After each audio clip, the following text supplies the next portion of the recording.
kita akan membahas mengenai penyimpangan seksual. Yang pertama ada homoseksual. Homoseksual adalah istilah yang merujuk kepada hubungan seksual individu yang merasa tertarik secara emosional dan seksual kepada individu yang memiliki jenis kelamin yang sama. Dalam Islam, homoseksual dikenal dengan istilah liwat yang digunakan untuk merujuk pada hubungan seksual antara dua individu laki-laki. Dalam Islam, liwat atau homoseksual merupakan pelanggaran hukum yang serius, bahkan diharamkan. Selanjutnya, sejarah homoseksual. Sejarah homoseksual dimulai pada masa Nabi Lut, yaitu perbuatan yang dilakukan antar sesama lelaki pada kaum Nabi Lut. Dalam praktek homoseksual pada kaum Nabi Lut merupakan praktek homoseksual paling pertama di muka bumi, sebagaimana yang dijelaskan dalam Quran Surat Al-A'raf ayat 80, dan dilanjutkan dengan Quran Surat Al-A'raf ayat 81, yang menerangkan bahwa kaum Nabi Lut merupakan kaum yang melampaui batas dan melalaikan batasan-batasan logis hanya untuk memuaskan nafsu. Allah Subhanahu wa Ta'ala juga menurunkan azab kepada kaum Nabi Lut, yaitu dengan menurunkan hujan batu kepada mereka. Selanjutnya, pandangan ulama mengenai homoseksual. Yang pertama, Imam Abu Hanifah berpendapat bahwa praktik homoseksual tidak dikategorikan zina, karena alasan yang pertama, tidak adanya unsur menyia-nyiakan anak dan ketidakjelasan nasab. Kedua, berbeda jenis hukuman yang diberlakukan sahabat.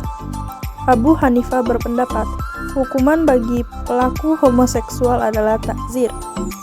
Kedua, menurut Ibnu Al-Hasan Asy-Syaibani dan Abu Yusuf, praktik homoseksual dikategorikan zina. Dengan alasan yang pertama, tersalurkannya syahwat pelaku. Kedua, terciptanya kenikmatan. Ketiga, tidak diperbolehkan dalam Islam. Keempat, menumpahkan atau menyia-nyiakan air mani. Dengan alasan tersebut, mereka berpendapat hukuman terhadap pelaku homoseksual sama dengan hukuman yang dikarenakan zina. Faktor penyebab homoseksual. Yang pertama, hormon seksual yang berlebihan. Kedua, lingkungan yang kurang baik.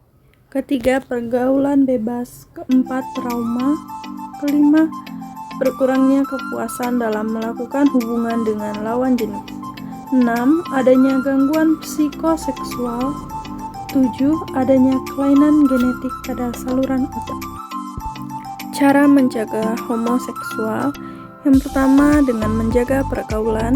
Kedua, menutup segala celah pornografi. Ketiga, diadakannya kajian dan seminar mengenai bahaya homoseksual. Keempat, adanya undang-undang yang melarang homoseksual.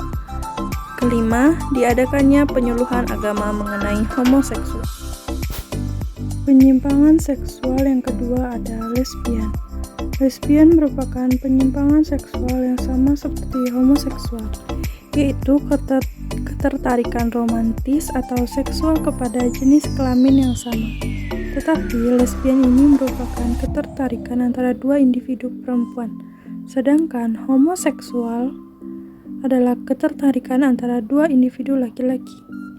Lesbian ini juga merupakan perbuatan yang keji, kotor, dan tidak senonoh demi mendapatkan kepuasan nafsu terhadap sesama jenis. Selanjutnya, hukuman bagi pelaku lesbian.